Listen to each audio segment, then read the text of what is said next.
स्वस्ति नः पूषा विश्ववेदाः स्वस्ति नस्तार्क्ष्यो अरिष्टनेमिः स्वस्ति नो बृहस्पतिर्दधातु दधासो अपरीतास उद्भिदः देवानो यथा सदमित्रिः असन्नप्रायो रक्षितारो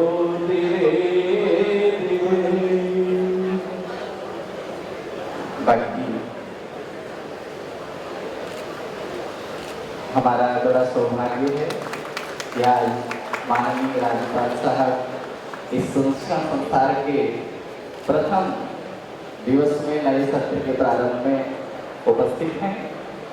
हम सब लोग इनके स्वास्थ्य के लिए दीर्घ जीवन की कामना के साथ में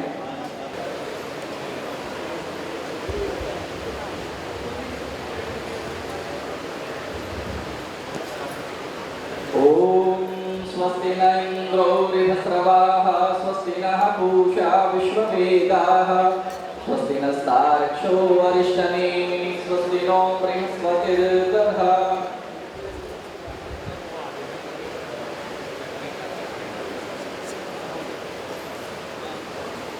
मैं आचार्य की अनुमति लेकर के सभी मेहमानों का हमारे माननीय राज्यपाल जी का स्वागत और इस यज्ञ का शुभारंभ करना चाहूँगा।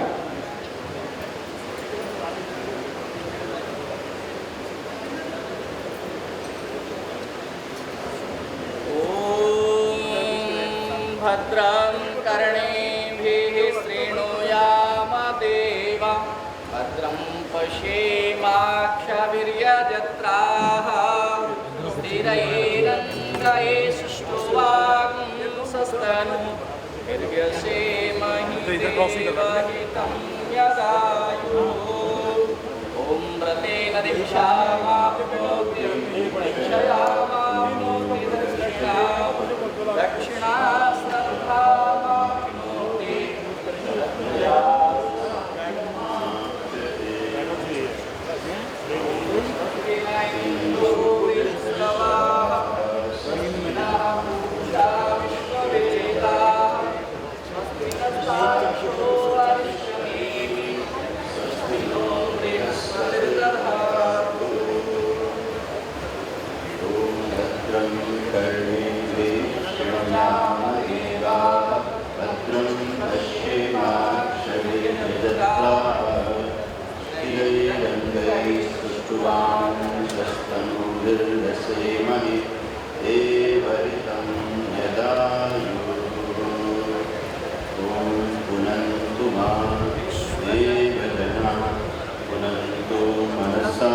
नए सत्र के शुभारंभ में किए जा रहे इस पावन यज्ञ में आप सभी का दर्शन करके बहुत अच्छा लग रहा है।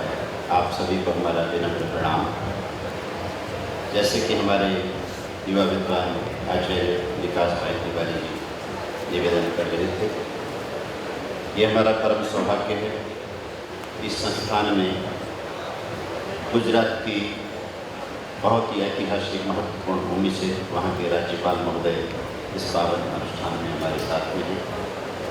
सभी सज्जनों का जिनके हृदय में समाज को सुंदर भविष्य देने का एक संकल्प है, ऐसे लोगों का आज बड़ा ही खुशी का दिन है कि हमारे नौजवान नवयुवतियाँ शिक्षा के क्षेत्र में उन्नत हों और उसके साथ साथ संस्कारों का भी अलंकार उनको प्राप्त हो।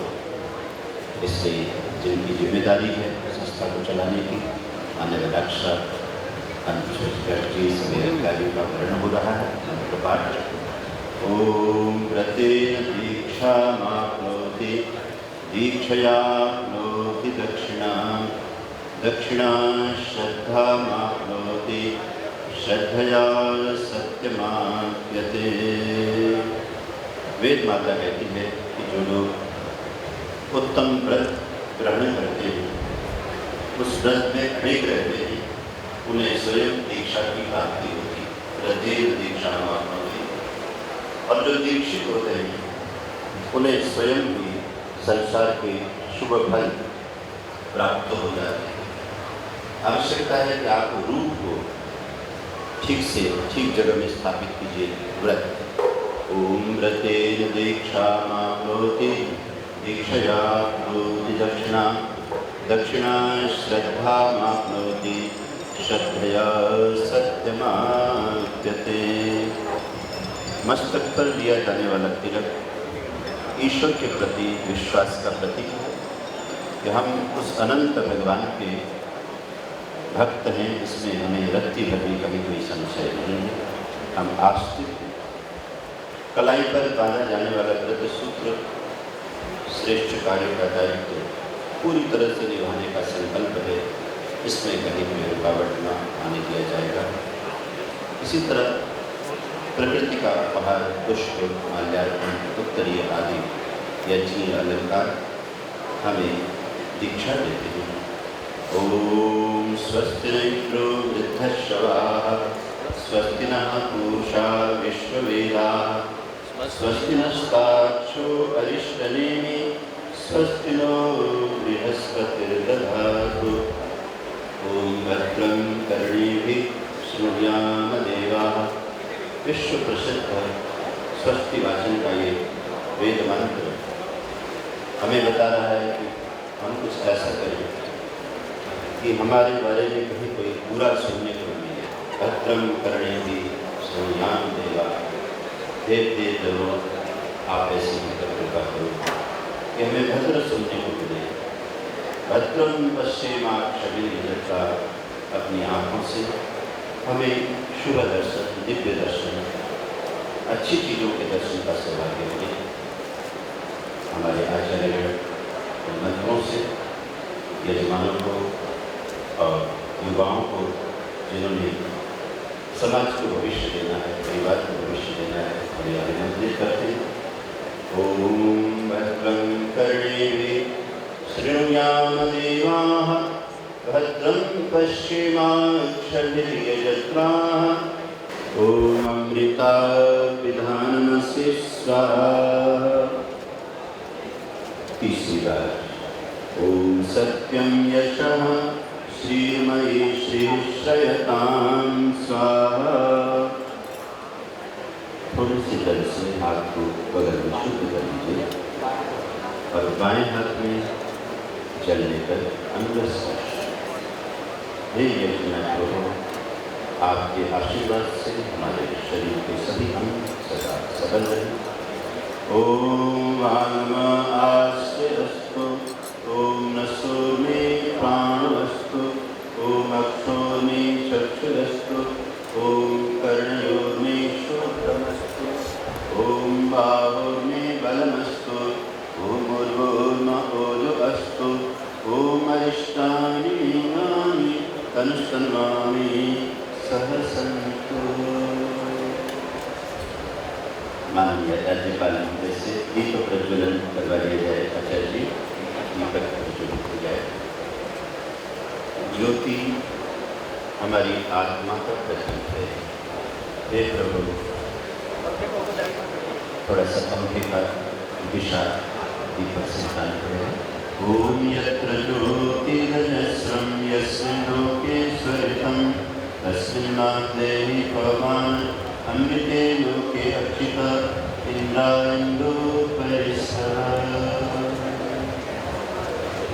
अतः ईश्वर स्तुति प्रार्थना उपासना, आइए हम सब मिलकर भगवान की स्तुति प्रार्थना उपासना में मन लगाएं। एक पत्र मुझे दीजिए। परमात्मा जो घट घट व्यापक हैं, उनकी स्तुति श्रद्धापूर्वक करने से हमारी युक्तियाँ उनके सूक्ष्म स्वरूप की तरफ होती हैं और हम भगवान के लिए करते हैं। और जहाँ भगवान का आशीर्वाद होता है, वहाँ सभी श्रेष्ठ संकल्प पूर्ण होते हैं। ओम विश्वानि देव सवितर्दुरितानि वरासुर यद्भद्रं तन्नवासुर। ओम हिरण्यगर्भा समवर्तताग्रे भूतस्य जाता पतिरेकवासी सदा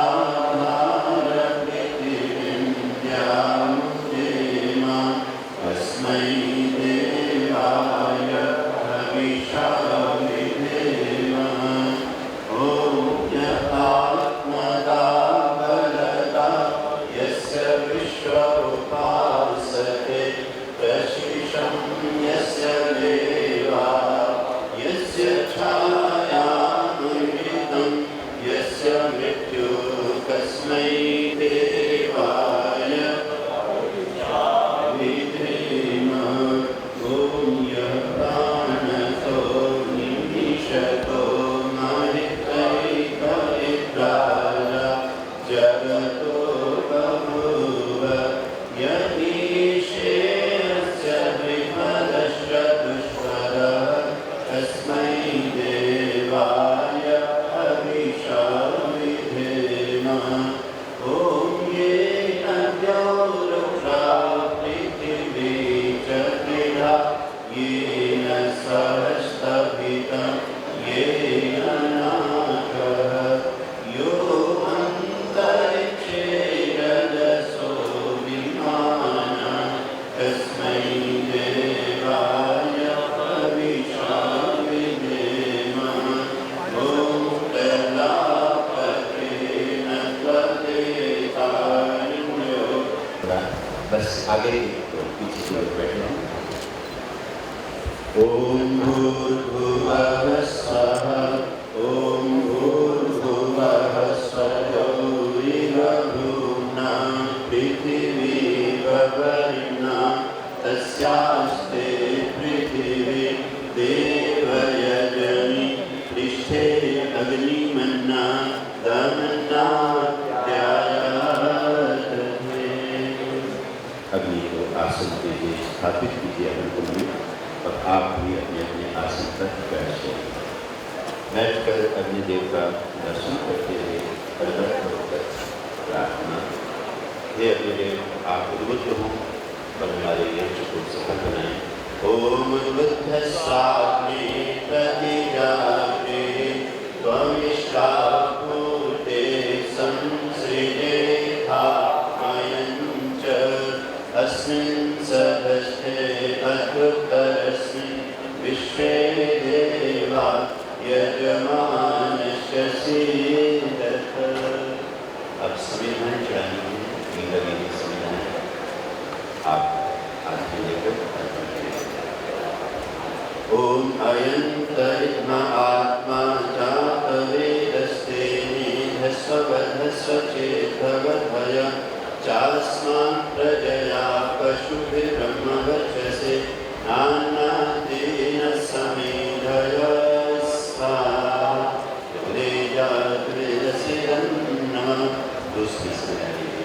ओम समिधाग्निं दुवस्य प्रकृते बोधयतातिथिं आस्मिन् हव्याजुहोतन। ओम सुसमिधाय शोचिसे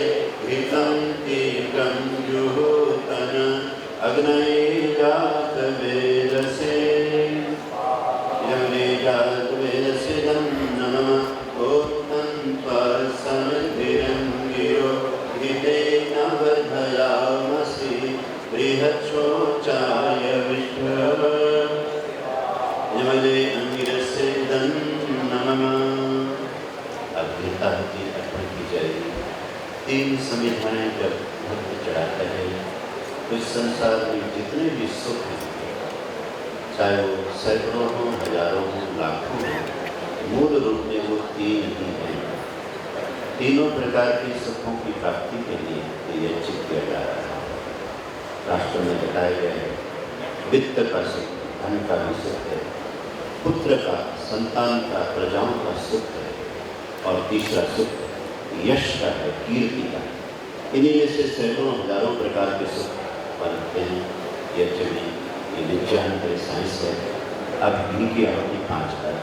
ओम अयंत इदम आत्मा जात वेदस्तेनि हस्वचेद्भवधया चास्मान् प्रजया पशुभिर्ब्रह्मवर्चसे नान्ना तेन समीधय स्वाहा। यज्ञ में जो स्वाहा शब्द है बहुत ही पवित्र और महान है।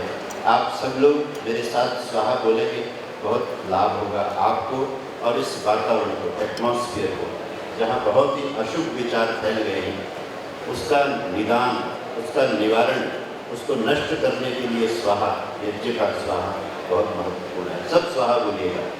ओम अयंत विद्मा आत्मा जात वेदस्तेनि ह्स्वचेद्भवधय चास्मान् प्रजया पशुभिर्ब्रह्मवर्चसे नान्ना तेन समीधय।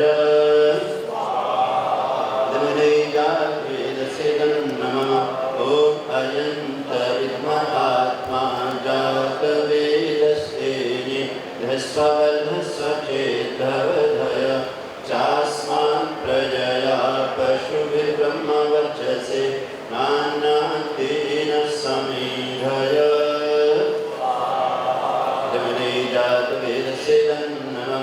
अभी सबकी वाणी सुनाई नहीं दे रही है मुझे। अभी सोच रहे हैं कि हम बोले या न बोले। आप बोलिए, देखिए कोई नुकसान नहीं होगा, बड़ा लाभ होगा। ओम अयंत इदम आत्मा जात वेदस्तेनि ह्स्वचेद्भवधय चास्मान् प्रजया पशुभिर्ब्रह्मवर्चसे नान्ना तेन समीधय।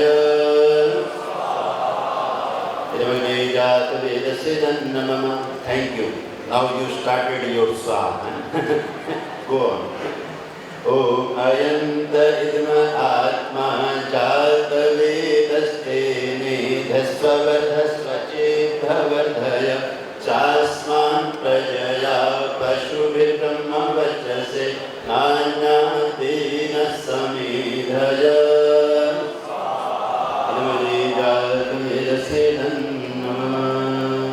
ये 5 आवृत्ति हो गई। चम्मच नीचे रखा जाएगा। अब पूर्व दिशा में बैठे यजमान सिंचन कर देंगे। पूर्व में श्री आचार्य विकास करवा देंगे। अनुमते मन्यस्व। उत्तर दिशा में उनके साथ ही ओम सरस्वत्यनुमन्यस्व। अब पूर्व से चलना है। ओम देव सवितः प्रसूवयज्ञं प्रसूवयज्ञपतिं गगाय दिव्यो गन्धर्वः कीतपूकीतन्नः पुनातु वाचस्पतिर्वाचन्नः निस्सरतु। चारों दिशाओं का पूजन इस यज्ञ की विधि में होता है। जब एक कॉलेज बनाने का संकल्प करते हुए डॉक्टर साहब सुनसान में आए होंगे रोहिणी में, तब चारों दिशाओं में नजर डाली तो होगी ना, ये पूर्व में कहाँ, पश्चिम में कहाँ, उत्तर में कहाँ। तो सब जब दिशाएं शुभ होती हैं फिर हमारा संकल्प चरितार्थ होता है। आइए अब घृत आहुति चम्मच लीजिए और पहली आहुति लाभ करने उत्तर। हम सब उत्तरोत्तर, बच्चे भी माँ बाप से यही सुनते रहते हैं, बेटा तुम तरक्की करना, कॉलेज जा रहे हो, पढ़ाई कर रहे हो, उत्तरोत्तर तरक्की हो। कहीं ऐसा न हो कि तुम कहीं दक्षिण की तरफ चले जाओ, तुम कहीं वाम मार्ग में घुस जाओ, तो उत्तरोत्तर जाओ, उत्तर दिशा में। ओम अग्नये स्वाहा। अब दक्षिण, दक्षिण स्थिरता। ओम सोमाय स्वाहा। हमारे जो शिक्षा संस्थान होते हैं, स्कूल, कॉलेज, यूनिवर्सिटीज, और सौभाग्य से हमारे डॉक्टर बहुत ही जिम्मेदारी के साथ इस संस्थान को बड़ा रूप दे रहे हैं। स्कूल से चलते हुए कॉलेज और यूनिवर्सिटी तक की आपने यात्रा पहुंचाई है। तो आइए हम कुछ ये प्रसाद आ रहा है चढ़ाने के लिए, इससे हम सरस्वती की आवाज़, क्योंकि आपको माँ सरस्वती ने अधिकार दिया कि आप शिक्षा की सेवा करें, तभी आपको सफलता मिल रही है। तो 3 आहुति सरस्वती की, ताकि आप ठीक से विद्या बांट सकें और यहाँ जो स्टूडेंट ज्वाइन कर रहे हैं कॉलेज को, जिनका सत्र आरंभ हो रहा है, ठीक से शिक्षा को लेकर सफल हो सके। सरस्वती की आहुति प्रसाद के साथ। ओम पावकानः सरस्वती वाजेभिर्वाजिनीवती यज्ञं वष्टु धिया वसु स्वाहा। ओम पावकानः सरस्वती वाजेभिर्वाजिनीवती यज्ञं वष्टु धिया वसु स्वाहा। ओम पावकानः सरस्वती वाजेभिर्वाजिनीवती यज्ञं वष्टु धिया वसु स्वाहा। अगली आहुति में एक आहुति राष्ट्र की आहुति। जहाँ का पौधा सारे आधुनिक तूफान को झेलने की हिम्मत कर लेता है, खारे पानी के तट पर, समुद्र के तट पर, दक्षिण भारत में अधिक तूफान होता है। आप इस गद्दी पे नहीं चढ़ेंगे, फोटोग्राफर महोदय, इतिहास गद्दी पे नहीं चढ़ना। ओम ओम यदा कृता समश्रो हृदो वा मनसो वा संवृतं चक्षुषो वा तदनुप्रेत सुकृतां लोकं यत्र ऋषयो जन्मो प्रथमजा पुराणः स्वाहा। अब थोड़ा थोड़ा 3 बार में सामग्री बहुत थोड़ी सी। ओम पूर्णमदः, हे भगवान आप पूर्ण में और आपकी रचना भी हुई है, और आप जिस भक्त पर प्रसन्न होते हैं उसके पर अनुग्रह भी पूरा करते हैं। आप हमारे यज्ञ को स्वीकार करेंगे और हमारे मनोकामना को पूर्ण करेंगे। ओम पूर्णमदः पूर्णमिदं पूर्णात् पूर्णमुदच्यते पूर्णस्य पूर्णमादाय पूर्णमेवावशिष्यते। अब सब लोगों ने स्वाहा बोलना है, जो अब तक रह गए थे ना, केवल 3 चांस हैं। ओम सर्वं वै पूर्णं स्वाहा। एक चांस तो चला गया, 2 और रह गए। ओम सर्वं वै पूर्णं स्वाहा। आखिरी बार। ओम सर्वं वै पूर्णं स्वाहा। मानसिक बल दीजिए, वेद की बोले ऋचाएं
यज्ञ विष्णु भगवान ने।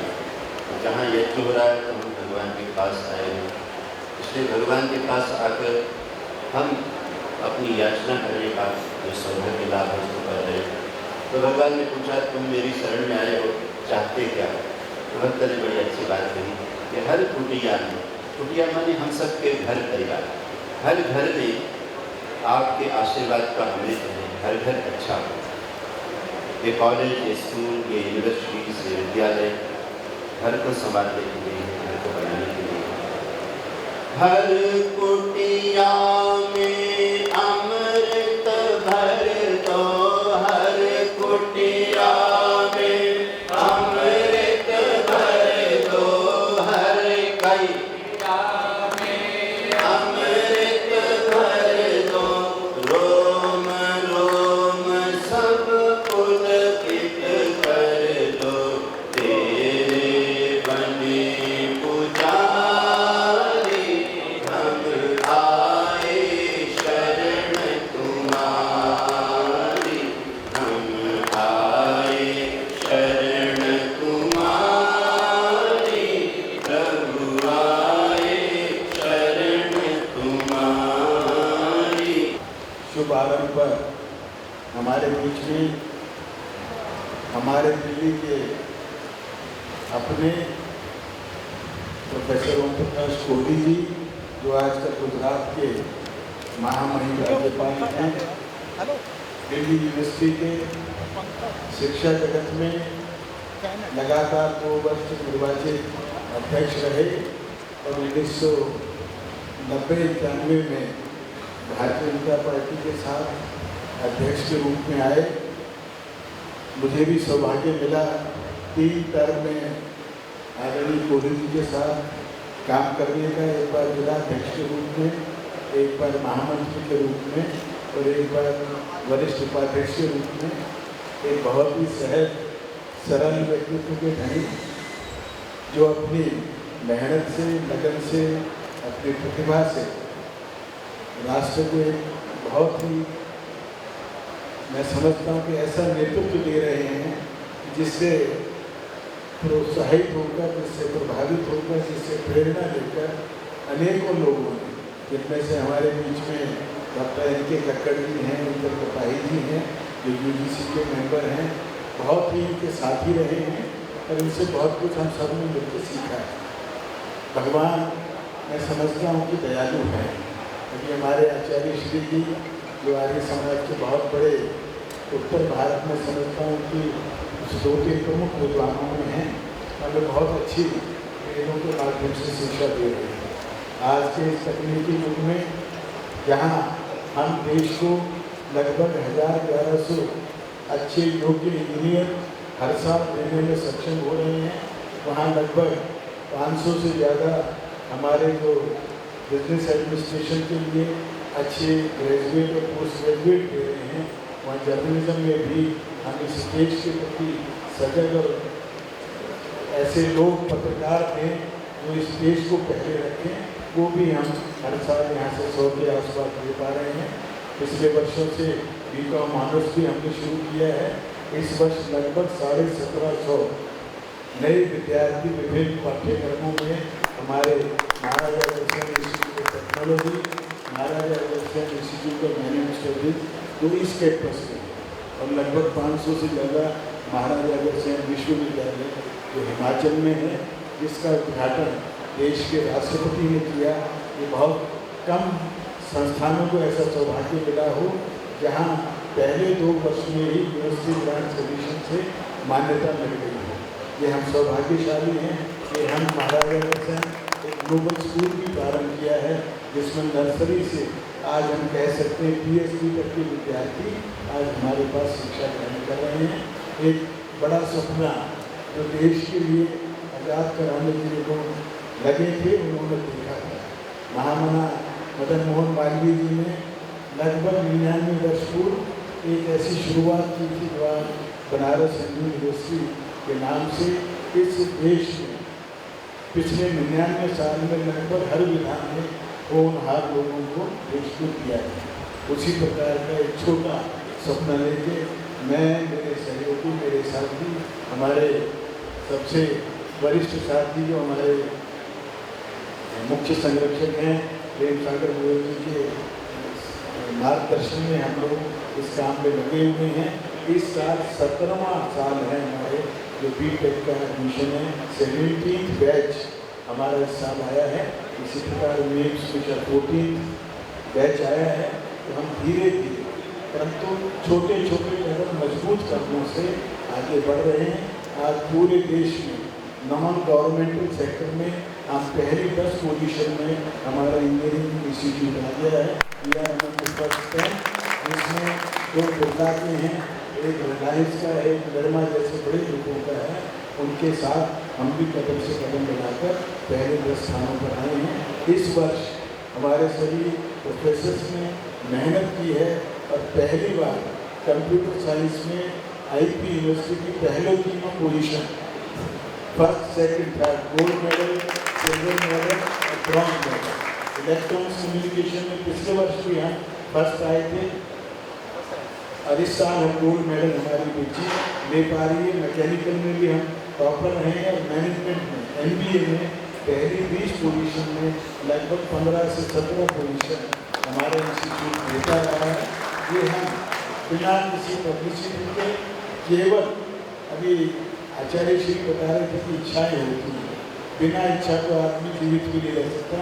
जो लोग कहते हैं कि बहुत निस्वार्थ काम करते हैं, मैं कम से कम उन लोगों में जो बहुत स्वार्थ से काम करते हैं। स्वार्थ एक है कि हम ऐसे अच्छे वैज्ञानिक, ऐसे प्रबंधक, ऐसे इंजीनियर दे पाएँ जो अपने माँ बाप का, अपने समाज का, अपने देश का और हो सके कि पूरे विश्व का कुछ न कुछ योगदान दे सकें, देने वाले हो सकें।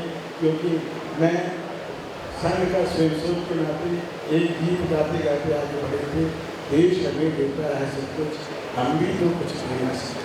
तो आज जितने पेरेंट्स आए हुए हैं उन लोगों ने बहुत तपस्या की। वो 9वीं 10वीं 11वीं 12वीं से कोचिंग क्लासेज में कोई छोड़ के आ रहा है, माँ लेके आ रही है, रात रात जग रहे हैं। एक सपना देखते हैं कि मेरा बेटा IIT में एडमिशन लेगा, IIT में ना हो सके तो NSIT DTU में एडमिशन लेगा और वहाँ ना हो सके तो कम से कम महाराजा के सहन में जरूर लेगा, मेट में जरूर लेगा।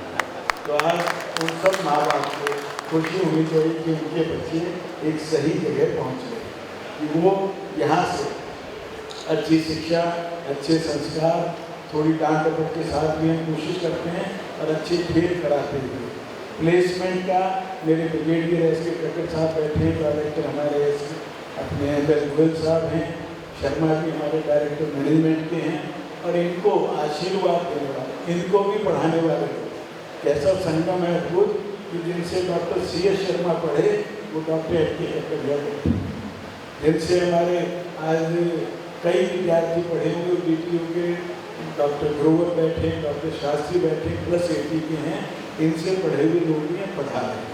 हमने MSIT से, DTU से, जहाँ भी कोई अच्छा लोग मिल सकते हैं, DRDU से आए हुए लोग हैं, IIT के हैं, सब अच्छे लोगों को हम कोशिश करते हैं इकट्ठा करें, अच्छा यहाँ पढ़ाएँ, पढ़ाते हुए इनको संस्कार दें, खेलों में भी इनको प्रोत्साहित करें, एक्स्ट्रा एक्टिविटी में भी लोग भाग लें और प्लेसमेंट का तो फर्स्ट डिविजनल का मैं समझता हूँ ऐसा कोई विद्यार्थी बहुत ही जिसकी इच्छा ना हो उनको हम योग्य इन्फोसिस, एसेंशियल और इस साल अभी विप्रो ये पहले महीने अगस्त में इसी महीने हमारे कैंपस में आ रहे हैं और ये कंपटीशन है कि कौन ज़्यादा बच्चों को लेके जाए। ये सब इसलिए हो पा रहा है कि हम इन लोगों को एक अच्छे वातावरण दे पाए।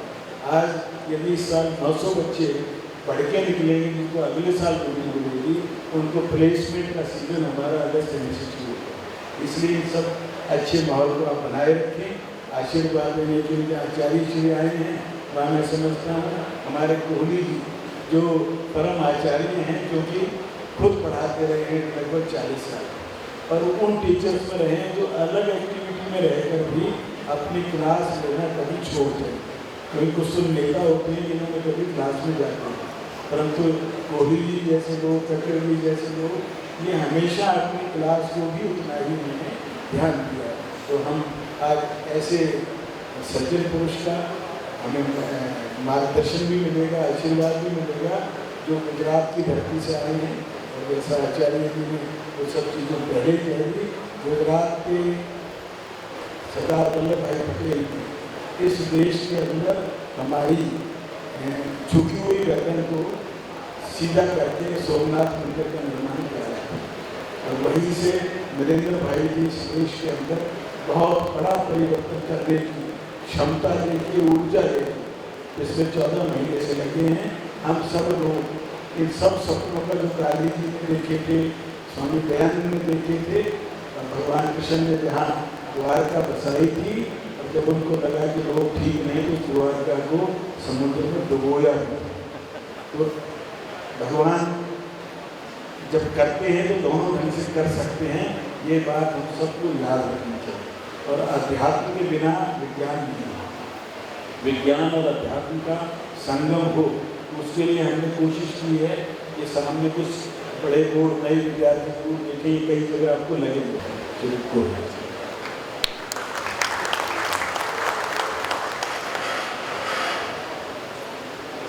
पूज्य आचार्य श्री जी इस संस्थान के अध्यक्ष माननीय डॉक्टर किशोर गर्ग जी, इस संस्थान के सभी प्रबंधक, संचालक, अधिकारीगण, जहाँ छात्रों को, छात्राओं को शिक्षण दे रहे सभी शिक्षकगण,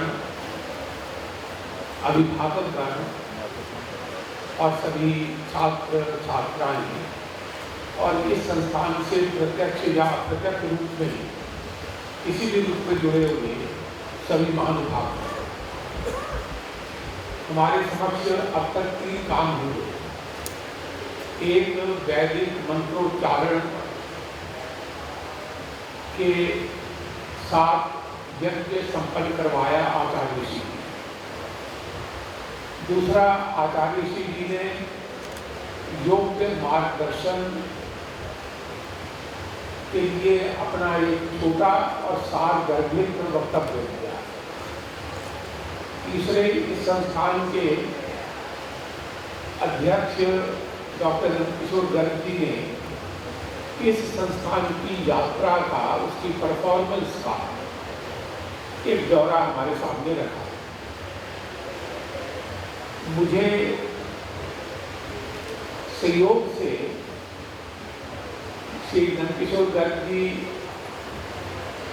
गुजरात में मिल गए। उन्होंने कहा कि आप यहाँ आइए, और सहयोग से यहाँ आने का कार्यक्रम किसी और कार्यक्रम के साथ जोड़कर बन गया। और मुझे बहुत प्रसन्नता हुई कि हम ऐसे इंस्टीट्यूट में आए हैं, जो इंस्टीट्यूट हमारी पार्टी के एक वरिष्ठ कार्यकर्ता ने अपनी मेहनत से सबका सहयोग लेकर आया। अब ये अवसर डॉक्टर नंदकिशोर जी की प्रशंसा करने का नहीं है, इसलिए मैं थोड़ा संयम रखता हूँ इस विषय में। लेकिन वो कर्तृत्वशील व्यक्ति और परिणामकारी व्यक्ति, कर्तृत्व में से परिणाम पैदा होता है, उनमें यह कर्तृत्वशीलता है, उसमें से परिणाम पैदा हुआ, और ऐसा बढ़िया इंस्टीट्यूट यहाँ दिल्ली में बना है। मित्रों, ये बड़ा सुंदर अवसर है कि नया सत्र प्रारंभ हो रहा है। इस नए सत्र में आपको यहाँ शिक्षा मिलेगी, तैयार किया जाएगा, और आप यहाँ से शिक्षा प्राप्त करके अपने जीवन में, चुनौती भरे जीवन में प्रवेश करें। इसलिए ऐसे अवसर पर 2-1 बातों की तरफ ध्यान जाए, उतना उल्लेख करके मैं अपनी बात पूरी कर लूँगा। हमारे यहाँ पर 3 प्रकार के ऋण या कर्ज, उनका जिक्र किया गया है। एक पितृ ऋण है, एक देव ऋण है, और एक ऋषि ऋण है। देव ऋण का मतलब है की प्रकृति के जो देवता हैं, सूर्य है, चंद्र है, नदियां हैं, धरती है, मेघ है, ये हमें कितना देते हैं? कोई सीमा है क्या? इन देवताओं के ऋण से हम कैसे पूर्ण हों? पिता, पिता का मतलब है माता पिता, दादा दादी, हमारे पूर्वज, हमारी परंपरा, उसका हम पे ऋण है, उससे हम कैसे मुक्त हो? और तीसरा है ऋषि ऋण। ऋषि उसको कहते हैं जिसने साधना करके ज्ञान अर्जित किया, और वो ज्ञान उसने अपने तक सीमित नहीं रखा, वो उसने दे दिया। अब ऋषियों ने साधना करके ज्ञान अर्जित किया और वो अर्जित ज्ञान अपने लाभ के लिए अपने तक सीमित नहीं रखा, दे दिया, तो वो ऋषियों का ऋण हम पर हो गया। अब ये तो 3 ऋणों में ऋषि ऋण है। हम सब पर जिनको कम या अधिक शिक्षा मिली है या शिक्षा मिलने जा रही है, शिक्षित होने जा रही है, उन सब पर ये ऋषि ऋण है। और इस ऋषि ऋण से हमको अगर उऋण होना है तो उसका एक ही तरीका है, ऋषियों ने ज्ञान अर्जित करने के लिए कड़ी साधना और कड़ी साधना से ज्ञान अर्जित किया, अर्जित ज्ञान दे दिया समाज को, तो उससे हम मुक्त कैसे न हों ऋषि ऋण से? तो हम भी कड़ी साधना करके, कड़ा परिश्रम करके ज्ञान अर्जित करें। वो फिर ज्ञान चाहे इंजीनियरिंग का हो, वो ज्ञान चाहे टेक्नोलॉजी का हो, वो चाहे ज्ञान मेडिसिन का हो, चाहे वो किसी भी विद्या का, किसी भी विधा का ज्ञान हो, तो उसके लिए कड़ी साधना करके ही ज्ञान अर्जित होता है। तो अब आपका नया सत्र प्रारंभ होने जा रहा है। आपके सामने लक्ष्य क्या है कि हम पर ऋण चढ़ा है, कर्ज चढ़ा है, जिसको हम ऋषि ऋण कहते हैं, उससे हमको उऋण होना है। उससे उऋण होना है तो हम उसके लिए अपने को तैयार करें। कैसे तैयार करें? जैसे उन्होंने साधना की ऐसे हम भी कड़ी साधना करें। और इस संस्थान में जितना समय आपको बिताना है, जिन शिक्षकों के द्वारा आपको शिक्षा प्राप्त हुई है, आप उस सब प्रक्रिया में से अपने को ज्ञान अर्जित करके ज्ञान संपन्न बनाएं। यही साधना है जो आपको करनी है। पर ज्ञान अर्जित तो कर लिया, उस अर्जित ज्ञान का उपयोग क्या? उस अर्जित ज्ञान का उपयोग पैसा कमाने के लिए भी हो सकता है, उस अर्जित ज्ञान का उपयोग कैरियर बनाने के लिए भी हो सकता है, उस अर्जित ज्ञान का उपयोग अपनी स्वार्थ पूर्ति के लिए भी हो सकता है। अगर हम ऐसा करते हैं तो ऋषि ऋण से मुक्त कहाँ हो रहे हैं? ऋषियों ने तो वो ज्ञान जो अर्जित किया वो अपना कैरियर बनाने के लिए नहीं किया, समाज के कल्याण के लिए किया था, समाज को दे दिया। तो हम भी जो कड़ी साधना करके यहाँ पर ज्ञान अर्जित करें, वो ज्ञान मेरा कैरियर बन जाए, केवल इसके भक्त के लिए नहीं, वो ज्ञान समाज के कल्याण के लिए, समाज के मंगल के लिए उसको हम दे दें। तो ऐसा हम करते हैं तो हम उस ऋषि ऋण से मुक्त हो जाएंगे जो ऋषि ऋण हम पर चढ़ा हुआ है। और मुझे लगता है कि यह संस्थान आपको उस ऋषि ऋण से मुक्त होने के लिए तैयार कर रहा है। उस तैयारी का ही ये एक आज कार्यक्रम संपन्न हुआ। मैंने कहा कि इस अवसर पर जो कहना चाहिए वो तो आचार्य श्री ने कह दिया। यहाँ एक भजन भी गाया गया, उस भजन में एक शब्द है इदं न मम, ये मेरा नहीं। अब हमारी दिक्कत ये है कि हम जो मेरा नहीं है उसको भी ये मेरा है, इस खेल में पड़े रहते हैं। जो मेरा नहीं है उसको भी मेरा है ऐसा मानते हैं, और इस कारण से अपने को ही केंद्र बनाकर हमारे सारे कार्यकलापों की रचना होती है। पर जो भजन गाया गया उसमें तो है इदन नामम, ये मेरा नहीं है। मेरा नहीं है तो किसका है? तेरा तुझको सौंपता, क्या लागे है मोर, तेरा है तुझको सौंप दिया, मेरा क्या है? ये जो भाव है देने का, इस देने के भाव को जो शिक्षा विद्यार्थियों के मन में ज्ञान देने के साथ साथ जगाती है, उस शिक्षा को हम पूरा कहेंगे। शिक्षा का एक काम ये है कि वो हमको ज्ञान देती है। शिक्षा का एक काम ये है कि वो हमको विवेक प्रदान करती है, और शिक्षा का एक काम और है कि वो हमारे आचरण को गढ़ती है। ज्ञान, विवेक और आचरण, ये तीनों जो दे वो अपने आप में पूरी शिक्षा होगी। हमको ज्ञानी तो बना दिया, लेकिन अच्छे और बुरे का अंतर ये हमको नहीं सिखाया, ये विवेक नहीं सिखाया। तो केवल ज्ञान प्राप्त हो गया तो उससे क्या हो गया? और मान लीजिए ज्ञान भी प्राप्त हो गया, अच्छा क्या है बुरा क्या है ये भी पता चल गया, विवेक भी हो गया, लेकिन आचरण में नहीं उतर पा रहा। हम जानते हैं कि महाभारत में दुर्योधन अपनी विडंबना बताता है। वो कहता है कि मुझे पता है कि धर्म क्या है और अधर्म क्या है, लेकिन मेरी दिक्कत यह है कि ये जानते हुए भी धर्म में मेरी प्रवृत्ति नहीं होती और अधर्म से मेरी निवृत्ति नहीं होती। सत्य क्या है असत्य क्या है मुझे पता है, लेकिन पता होने पर भी सत्य की ओर मेरा मन जाता नहीं, असत्य से मेरा मन विमुक्त नहीं होता।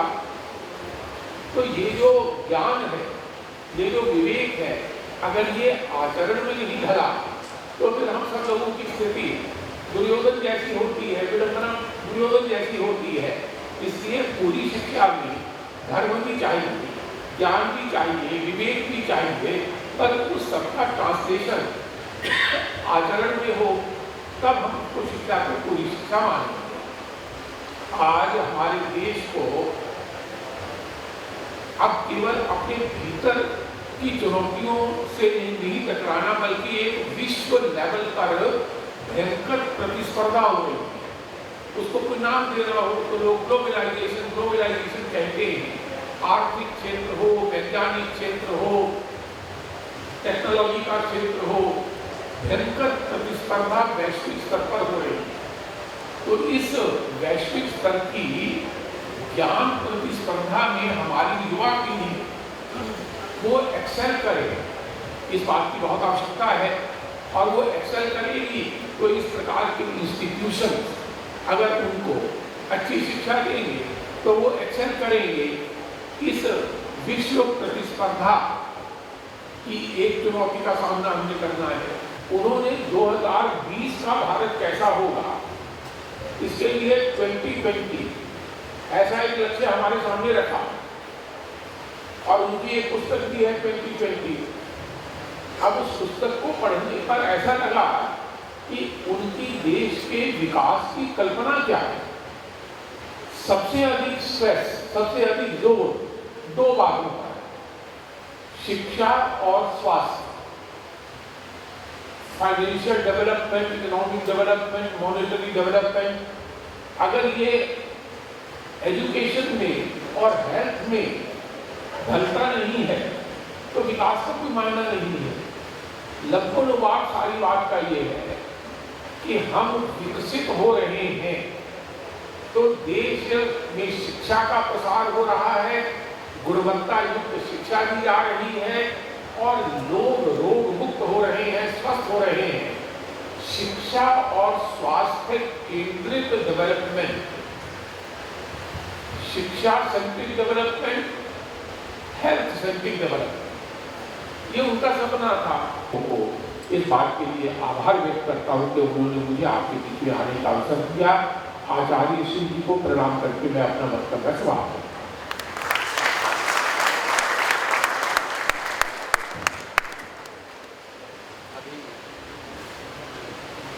राष्ट्रगान हो इससे पूर्व मैं आचार्य श्री से निवेदन करूंगा कि हमारे माननीय राज्यपाल जी का यजमानों को आशीर्वाद प्रदान करेंगे। आप सभी लोग बैठे रहेंगे, कोई खड़ा नहीं होगा। आप सब लोग हाथ जोड़ करके हमारे साथ मंत्र का पाठ करेंगे और मैं अपने ब्राह्मण मित्रों से अनुरोध करता हूँ कि आप लोग सब यजमानों के लिए, इस संस्था के विद्यार्थियों, शिक्षकों, अधिकारियों के लिए सबका स्वास्थ्य अच्छा हो, सबके जीवन में शिक्षा की जो एक ज्योति जल रही है वो प्रखर हो। सौभाग्यशाली लोगों को भी अपने छत्र छाया में बिठाती है। इस शिक्षण संस्थान के माध्यम से हम आज यजमान के पद पर ऐसे महान आत्मा को, महामहिम राज्यपाल जी को आशीर्वाद देने जा रहे हैं और राष्ट्र की सेवा के लिए जिनके हृदय में बहुत दिव्य भावनाएं भरी हुई हैं, ऐसे संस्थान के अध्यक्ष जी, अन्य सभी यहाँ पे गण्यमान्य लोग बैठे हैं, सबके लिए ये फूल जो हमारे हाथ में हैं, इन फूलों के अंदर भी हमारे लिए बहुत कुछ संदेश भगवान दे रहे हैं। कि हर पंखुड़ी को भगवान ने सुगंध दी है, सुंदरता दी है। सत्याः सन्तु यजमानानां कामाः, ओम सफलाः सन्तु यजमानानां कामाः, ओम सौभाग्यमस्तु, ओम शुभम भवतु, ओम स्वस्ति स्वस्ति स्वस्ति। ओम स्वस्ति न इन्द्रो वृद्धश्रवाः, स्वस्ति नः पूषा विश्ववेदाः, स्वस्ति नस्तार्क्ष्यो शनिमिः, स्वस्ति नो बृहस्पतिर्दधातु। अब जैसी राष्ट्रगान की मान्यता है, राष्ट्रगान की मान्यता है, हम सब लोग सावधान होकर के अपने स्थान पर खड़े होंगे। धन्यवाद के लिए मुझे राष्ट्रगान से पूर्व निवेदन किया गया है। मैं बड़ा सौभाग्य का दिन है। आज गुजरात के राज्यपाल महोदय हमारे बीच में पधारे हैं, जिनका अपना स्वयं का जीवन बड़ा संघर्षपूर्ण रहा है। काव्य की पंक्तियों से मैं उनका अभिनंदन और धन्यवाद कर रहा हूँ। अग्नि की लपटों में पड़कर सोना कुंदन हो जाता है, भाव शुद्ध हो नन्हा धागा रक्षाबंधन हो जाता है। संघर्षों की भट्टी में तपना कोई छोटी बात नहीं, त्याग तपस्या के द्वारा मानव माथे का चंदन हो जाता है, मानव माथे का चंदन हो जाता है। आज वो राष्ट्र के मस्तक पर चंदन के रूप में विराज रहे हैं। मैं उनके लिए दो पंक्तियां और कह रहा हूँ। फूलों की खुशबू हो तुम्हारे लिए, बहारों का गुलिस्ता हो तुम्हारे लिए, कामयाबी की मंजिल हो तुम्हारे लिए, बस कुछ पल हो तुम्हारे हमारे लिए। जनगण मन अधिनायक जय हे भारत।